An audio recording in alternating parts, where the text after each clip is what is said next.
ഇന്നത്തെ recipe നെയ്ച്ചോറിനും fried റൈസിനും തേങ്ങാച്ചോറിനും എല്ലാത്തിനും പറ്റിയ നല്ല അടിപൊളിയായിട്ടുള്ള ബീഫിൻ്റെ ചില്ലി ബീഫിൻ്റെ റെസിപ്പിയാണ് കാണിക്കുന്നത്. എല്ലാവരും ട്രൈ ചെയ്ത് നോക്കണം. നമ്മുടെ സിമ്പിളായിട്ട് നമ്മുടെ വീട്ടിൽ മുറിച്ച ചെറിയ കഷ്ണങ്ങളായിട്ട് മുറിച്ച ബീഫ് കൊണ്ട് പോലും അതുണ്ടാക്കാം. കണ്ടാലോ? അപ്പോൾ അതിന് വേണ്ടി ഒരു 3/4 കിലോളം ബീഫ് ഞാൻ എടുത്തിട്ടുണ്ട്. ഇതിലേക്ക് നമുക്ക് ചേർത്ത് കൊടുക്കേണ്ടത് അങ്ങനെ 1.5 സ്പൂൺ വിനാഗിരി ചേർത്ത് കൊടുത്തിട്ടുണ്ട്. 1 സ്പൂൺ അളവിൽ കുരുമുളക് പൊടി ചേർത്തു. 3/4 സ്പൂൺ പെരിഞ്ജീരകപ്പൊടി ചേർത്തു. 1 സ്പൂൺ കല്ലുപ്പാണ് ഞാൻ ചേർത്തിരിക്കുന്നത്. അപ്പം നമുക്ക് ബാക്കി ഇത് വേവിച്ച് കഴിഞ്ഞിട്ട് ഉപ്പ് വേണമെങ്കിൽ ചേർത്ത് കൊടുക്കാം. ഈ ഗ്ലാസ്സിന് ഒരു 1/2 ഗ്ലാസ് വെള്ളം കൂടെ ഒഴിച്ച് നമുക്ക് കുക്കറിൽ ഇത് ഒരു ഫിസിലടിച്ച് ഒരു 3 ഫിസിൽ സിമ്മിലിട്ടും കൂടെ അടുപ്പിച്ച് വേവിച്ചെടുക്കാം. അത് ഒഴിച്ചു കൊടുക്കുന്നതിൻ്റെ കാരണം നമുക്ക് വെള്ളം സ്റ്റോക്ക് വേണ്ടതാണ്. അപ്പോൾ അതുകൊണ്ടാണ് നമ്മൾ ആ വെള്ളം ഒഴിച്ചു കൊടുത്തത്.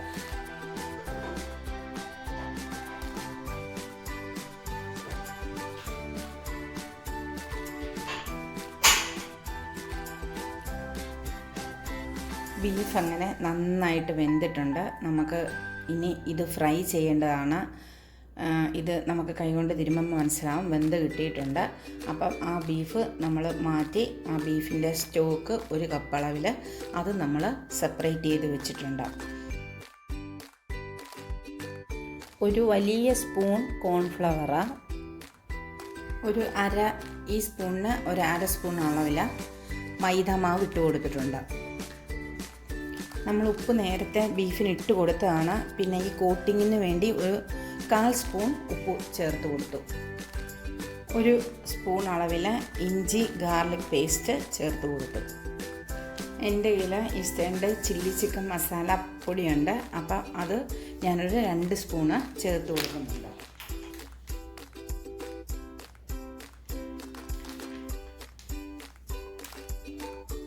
ഇതെല്ലാം കൂടെ നമ്മൾ കൈ കൊണ്ട് നന്നായിട്ട് യോജിപ്പിച്ചിട്ട് നമ്മൾ ഫ്രൈ ചെയ്തെടുക്കണം. ഈ സമയത്ത് ഒരു മുട്ടയും കൂടെ ഉടച്ചൊഴിക്കണം. 20 മിനിറ്റ് നമുക്ക് ഇത് റെസ്റ്റ് ചെയ്യാൻ വെക്കാം. അത് കഴിഞ്ഞ് ഇത് എണ്ണയിലിട്ട് ഫ്രൈ ചെയ്തെടുക്കാം. ഏതെണ്ണ വേണമെങ്കിലും നിങ്ങൾക്ക് യൂസ് ചെയ്യാം. സൺഫ്ലവർ ഓയിൽ അല്ലെങ്കിൽ ഏതെങ്കിലും വെജിറ്റബിൾസ് ഓയിലാണെങ്കിൽ നല്ലതാണ്. കളർ ആവശ്യമുണ്ടെങ്കിൽ ഒരു പിഞ്ച് അളവിൽ റെഡ് കളറ് നമുക്ക് ചേർത്ത് കൊടുക്കാം. എന്നിട്ട് അത് നന്നായിട്ടൊന്ന് ഇളക്കി യോജിപ്പിച്ചെടുക്കണം.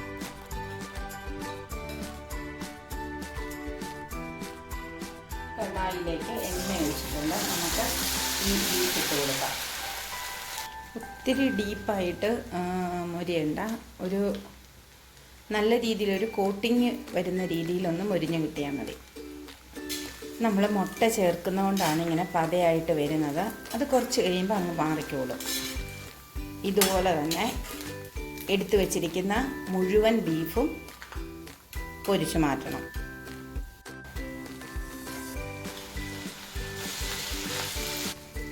ഈ മുഴുപ്പിലുള്ള 3 സബോള, 1 ക്യാപ്സിക്കം, 5 പച്ചമുളക്, ഈ വലിപ്പത്തിലുള്ള ഇഞ്ചി, ഇത്രയും വെളുത്തുള്ളി ചെറുതായിട്ട് അരിഞ്ഞത്. ഇതെല്ലാം നമുക്ക് വൃത്തിയായിട്ട് കഴുകി ചെറുതായിട്ടെല്ലാം അരിഞ്ഞുകൊണ്ട് വരാം. ബീഫ് പൊരിച്ച എണ്ണയിലേക്ക് കുറച്ച് എണ്ണ കൂടെ ഞാൻ ചേർത്ത് കൊടുത്തിട്ടുണ്ട്. ഇതിലേക്ക് ആദ്യമായിട്ട് വെളുത്തുള്ളി ഇട്ട് കൊടുക്കാം. നമ്മൾ ചൈനീസ് ഡിഷൊക്കെ വെക്കുമ്പം വെളുത്തുള്ളിയാണ് ആദ്യം ഇട്ട് കൊടുക്കേണ്ടത്. ഇഞ്ചി, പച്ചമുളക് ഞാൻ എടുത്തതിൽ നിന്ന് കുറച്ചും കൂടെ കുറച്ചിരിക്കുകയാണ്. കാരണം ഭയങ്കര എരിവുള്ള മുളകാണ്. അതുമല്ല പെപ്പർ പൗഡറും ഒക്കെ വരുന്നതുകൊണ്ട് കുറച്ച് ഒരു മുളകും കൂടെ ഞാൻ അതിനകത്തുനിന്ന് കുറച്ച് ഇട്ട് കൊടുത്തിട്ടുണ്ട്. ഇതൊന്ന് നല്ല വണ്ണം ഒന്ന് മൊരിയണ്ട, ഒന്ന് ജസ്റ്റ് ആ എണ്ണയിൽ ആ മണം ഒന്ന് വന്നാൽ മതി. ഇതുപോലെയാണ് സവാള അരിഞ്ഞിരിക്കുന്നത്. ചെറുതായിട്ട് അരിയാം, നിങ്ങളുടെ ഇഷ്ടത്തിന് ഏത് രീതി വേണേലും. ചില്ലി ബീഫ് ആയതുകൊണ്ടാണ് ഞാൻ ഇങ്ങനെ അരിഞ്ഞത്. ക്യാപ്സിക്കം ഈ വലിപ്പത്തിൽ അരിഞ്ഞത് ഇട്ട് കൊടുക്കും. ഒന്ന് ഇളക്കി യോജിപ്പിക്കണം.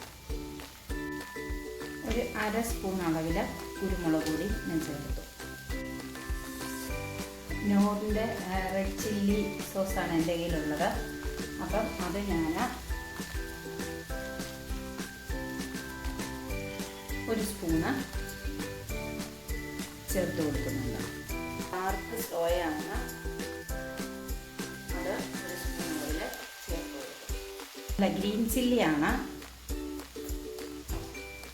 അത് ഞാൻ 1 സ്പൂണ് ചേർത്ത് കൊടുത്തു. ടൊമാറ്റോ കെച്ചപ്പും ചേർത്ത് കൊടുത്തു. ഇനി ഇതെല്ലാം കൂടെ ഒന്ന് നന്നായിട്ട് ഇളക്കി യോജിപ്പിക്കും. ആ സ്റ്റോക്ക് കുറച്ച് ഒഴിച്ചു കൊടുക്കാം. ചില്ലി ചിക്കൻ മസാലയും കൂടെ ചേർത്ത് കൊടുക്കും. ഇനി കോൺഫ്ലവർ കലക്കി ഒഴിക്കുന്നതാണ്. അത് സ്കിപ്പ് ചെയ്യുന്നവർക്ക് സ്കിപ്പ് ചെയ്യാം, വേണ്ടവർ ചെയ്താൽ മതി, ഇല്ലെങ്കിലും കുഴപ്പമൊന്നുമില്ല. നമ്മളിതിനകത്ത് കുറച്ച് 1 സ്പൂൺ അളവിൽ ആ സ്റ്റോക്കിൽ തന്നെ കോൺഫ്ലവർ കലക്കി ചേർത്ത് കൊടുക്കുന്നുണ്ട്. ബീഫിൻ്റെ സ്റ്റോക്കാണ്, അപ്പോൾ അത് ഞാൻ പിന്നെ കോൺഫ്ലവർ 1 സ്പൂൺ അളവിൽ കോൺഫ്ലവർ കലക്കി ചേർത്ത് കൊടുത്തിട്ടുണ്ട്. ഇനി ലാസ്റ്റത്തെ സ്റ്റെപ്പാണ്, നമ്മൾ ഫ്രൈ ചെയ്ത് വെച്ചിരിക്കുന്ന ബീഫ് ഇതിനകത്തോട്ട് ഇട്ട് കൊടുക്കാം.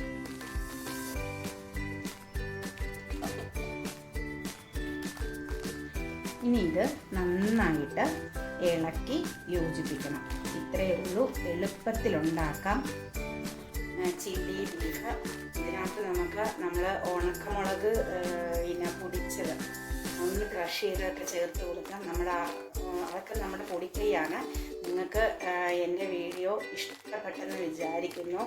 നിങ്ങൾ ലൈക്ക് ചെയ്യണം, സബ്സ്ക്രൈബ് ചെയ്യണം, ഷെയർ ചെയ്യണം. ഇനി ഇത് നമുക്ക് കുറച്ച് നേരം സെറ്റാകാൻ മൂടി വെച്ച് വെയിറ്റ് ചെയ്യാം.